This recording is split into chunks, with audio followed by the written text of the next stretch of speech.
Bien, je poursuis ces petites questions de mécanique avec la question 9 sur, alors vraiment, les cas simples sur le mouvement d'une particule chargée dans un champ magnétique.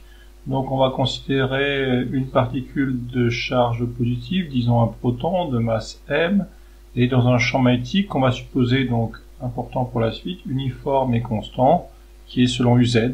Voilà, donc B0, sa norme. Alors je refais un petit schéma ici, vous voyez, donc le plan X, Y, donc B perpendiculaire, B0, on suppose qu'il est partout uniforme, et la particule qui arrive avec une vitesse V0, disons, enfin, voilà, je m'avance un peu, mais par exemple, je prendrai la vitesse initiale, attention c'est uniquement la vitesse initiale, je la prends selon UX, voilà.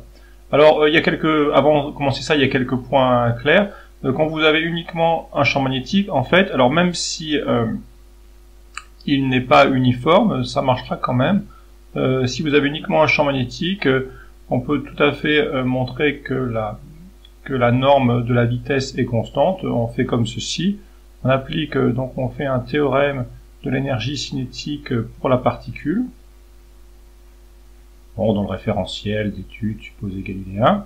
Et on a d de EC sur dt, en termes de la puissance cinétique en toute rigueur, égale la puissance de la seule force magnétique, donc on fait la force de Lorentz, QV vectoriel B scalaire V, et vous voyez que même dans un cas plus général que ce que j'ai traité, à partir du moment où vous avez ce produit mixte avec deux vecteurs qui sont identiques, eh bien forcément que vous avez 0. Donc vous avez EC qui est une constante, et si EC est une constante, forcément la norme de la vitesse est elle-même une constante. Donc ça règle le premier point. Alors par contre, le mouvement plan ne s'applique que dans le cas de figure que je décris ici. L'idée c'est que on va donc avoir le fait que, mais bon, le premier cas est toujours vrai pour une force uniquement magnétique. Maintenant pour le mouvement plan dans ce cas-là, l'idée c'est que si vous écrivez MA égale la force, donc le principe fondamental de la dynamique appliqué pour la particule, et en fait, vu que B est parallèle à UZ, eh bien, si vous faites scalaire UZ,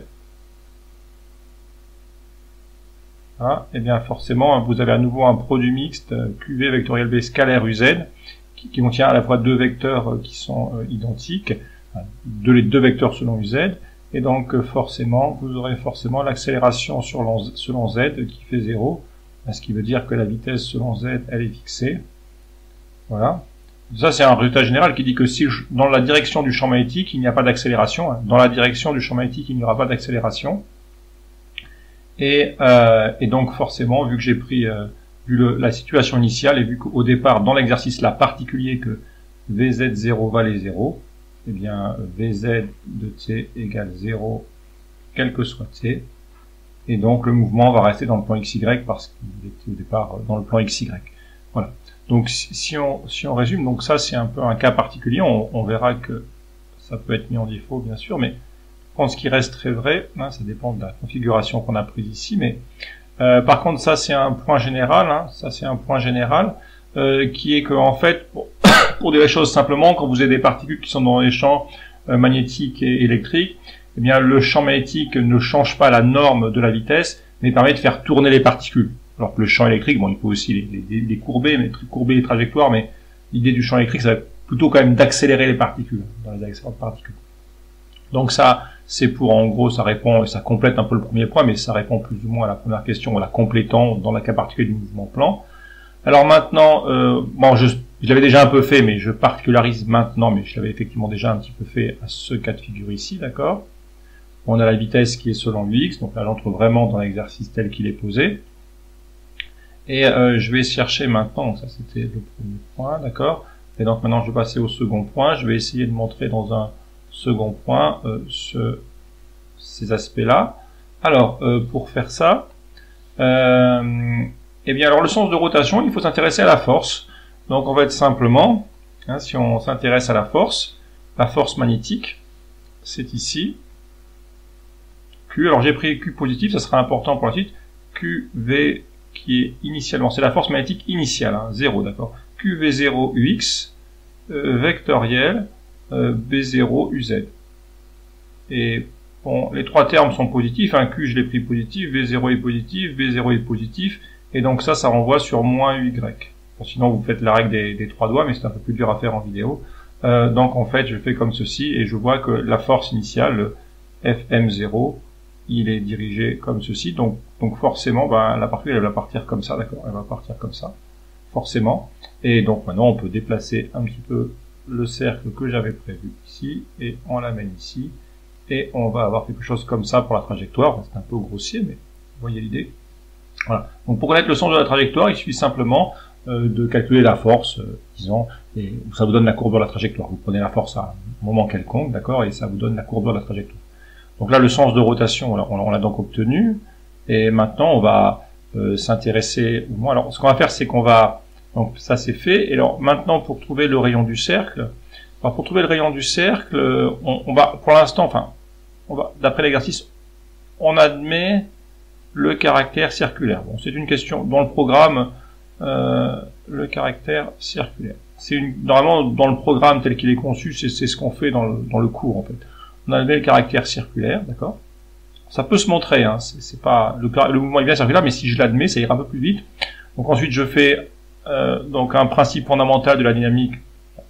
C'est bien écrit en toutes lettres dans votre copie, mais un PFD donc pour la particule soumise à l'action du champ magnétique dans le référentiel galiléen d'études. GMA égale donc QV vectoriel B. Alors là, l'idée c'est de considérer ceci en normes. Donc en fait, on va prendre les normes et on aura donc M fois la norme de A qui sera égale à disons que la norme de QV vectoriel B.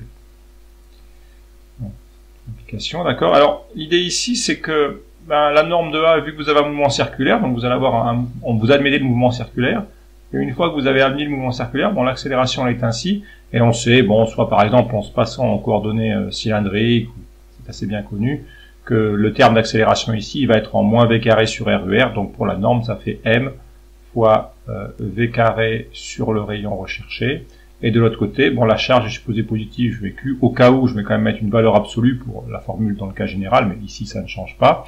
Et le point clé, c'est que V vectoriel B, alors ça, c'est le point important, c'est que regardez bien sur le schéma. Vu qu'on a un mouvement plan dans le plan, disons, XY qui est là, et que B est perpendiculaire, eh bien, à ce plan-là, V et B restent, d'où l'intérêt du mouvement plan, V et B restent perpendiculaires. Donc forcément, ici, c'est juste... cette chose-là, ça fait juste la norme de V, donc que j'appelle V, fois B0. Hein, l'angle fait pi sur 2 forcément. Voilà. Et simplement, je peux rajouter ici, vu que j'ai montré que la norme de la vitesse était préservée, d'accord, c'est ce que j'ai montré ici, que la norme de la vitesse était préservée, je peux mettre des zéros ici, donc c'est la vitesse initiale. Voilà. Et on termine donc assez rapidement ensuite. On simplifie par un V et on arrive assez facilement à MV0 égale QBR. Donc c'est la première formule qu'on peut fournir, d'accord. Et si on préfère, R égale MV0 sur QB. Donc ça c'est un premier résultat qu'on peut souligner. Et ensuite ce qu'on peut également remarquer, c'est qu'on sait que pour un mouvement circulaire, on aura V0 égale R oméga. Et on retrouve un autre point qui est important, c'est oméga, qui est presque un résultat à connaître, Q, B0 sur L. Donc, vous voyez, si vous connaissez ce qu'on appelle la population cyclotron, oméga C, alors c'est très facile de retrouver la formule. Vous voyez, cette formule-là, elle est vraiment très utile dès que vous admettez le mouvement circulaire. Bon, il faut l'admettre, mais une fois que le mouvement circulaire est cette formule-là, sous une forme ou une autre, moi j'écris plutôt MV égale QBR, mais finalement, si vous n'avez pas celle-ci, il suffit d'avoir ça en tête. Hein. Si vous avez ça, ça revient au même. Hein. Oméga égale QB sur M, vous trouvez sans problème le résultat. Alors, bon, ça c'est chose assez classique. Maintenant, on attaque la dernière question qui est un peu plus, bon, plus originale, mais enfin qui reste plus ou moins presque du cours. Sur le mouvement hélicoïdal. Alors, pour ce mouvement hélicoïdal, on va simplement. Alors, le point clé, c'est ce qu'on va voir, c'est la décomposition en fait des deux mouvements. Parce que, en fait, maintenant, ce que je fais, c'est que je rajoute une composante de vitesse. Donc, maintenant, par rapport à l'exercice, j'ai toujours mon B. Donc, B, c'est toujours, pardon, B, c'est toujours pour la suite, B, c'est toujours B0 UZ. Et par contre V maintenant c'est un V0x ux plus un V0y pardon, excusez-moi, plus un V0z uz. Voilà. Alors le point clé c'est que les mouvements, en fait c'est la même idée, c'est que vous avez toujours la relation, ce que j'ai écrit tout à l'heure, MA égale QV vectoriel avec un B0 uz. Lorsque vous allez faire scalaire uz, eh bien vous avez toujours ce fameux B0 uz scalaire uz, enfin le produit vectoriel et après le scalaire uz. Donc vous avez toujours que A de Z égale 0 et vous avez toujours que le V0Z, eh bien il est toujours en fait constant. Simplement maintenant il vaut plus 0. Enfin, excusez-moi, je vais reprendre correctement. Vous avez toujours le fait que VZ est une constante, mais maintenant la constante ne vaut plus 0, elle vaut V0Z. Donc ça, c'est le résultat que vous avez. Donc en fait, le mouvement c'est un mouvement inertiel. D'accord?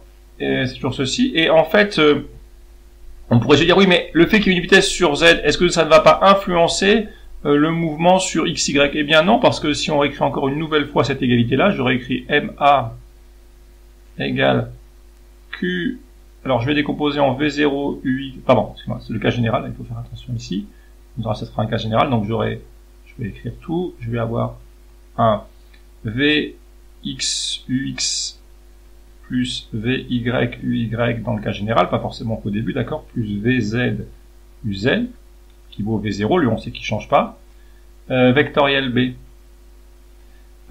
Mais voilà, vu que B est selon UZ, vous voyez bien que ce terme-là, V0 UZ vectoriel B0 UZ, ça va forcément renvoyer 0.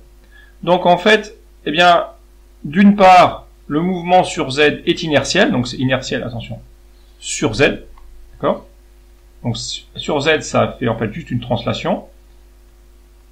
Et en fait, vous voyez que la présence de la vitesse sur Z ne renvoie pas de force, ni sur X, ni sur Y. Donc les équations que vous avez trouvées, donc le mouvement dans le plan XY n'est pas affecté. Donc le mouvement dans le plan X ou Y n'est pas affecté. Donc en fait, vous avez la superposition de deux mouvements.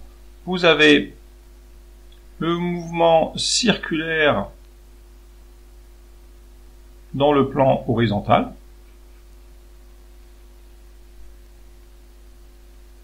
Comme avant, c'est-à-dire avec toujours le oméga égale valeur absolue de Q B sur L. Voilà. Et vous avez un mouvement de translation rectiligne uniforme selon UZ. Et la combinaison de ces deux mouvements va vous donner un mouvement hélicoïdal. Donc là, vous allez avoir l'hélice. Pardon, excusez-moi, je reprends sur la fin. Donc là, j'ai retracé l'hélice. Alors en fait, vous allez donc avoir ce mouvement de translation, vous aurez ce mouvement de rotation dans le plan horizontal, et vous aurez le mouvement de translation selon UZ. Et donc, quand vous combinez les deux, en fait, vous allez, l'hélice s'appuie sur un cylindre et s'enroule autour du cylindre. Donc la particule tourne sur le cylindre, mais tout en montant le long de la génératrice du cylindre. Donc finalement, pour trouver ce qu'on appelle H, qui est le pas de l'hélice, eh bien, il faut juste savoir que, vous voyez, au bout d'un tour dans le plan horizontal, eh bien, enfin en projection, si vous projetez, vous retrouverez le cercle dans le plan horizontal, vous êtes passé de ce point-ci à ce point-là verticalement. Ici, c'est UZ. Et donc, en conséquence, eh bien, en fait, ce qu'on va avoir, c'est qu'on va avoir que T est toujours valable. La période T, c'est toujours 2pi sur oméga, avec oméga qui est toujours donné par valeur absolue de Q, B sur M. Et donc, simplement, pour trouver le pas de l'hélice, vous dites que, rappelez-vous que selon Z, la vitesse, c'est V0Z, c'est la vitesse V0Z du Z. Donc, finalement, vous vous déplacez de façon inertielle selon Z à la vitesse V0Z en une période T. Donc le pas H, c'est forcément en une période de rotation, vous êtes monté de H, tel que H vaille V0Z fois T, et T, et c'est 2π sur oméga, et oméga dépend bien des données du problème. Donc vous avez ici le pas de l'hélice. Voilà ce qui termine ces questions sur le mouvement dans les champs magnétiques.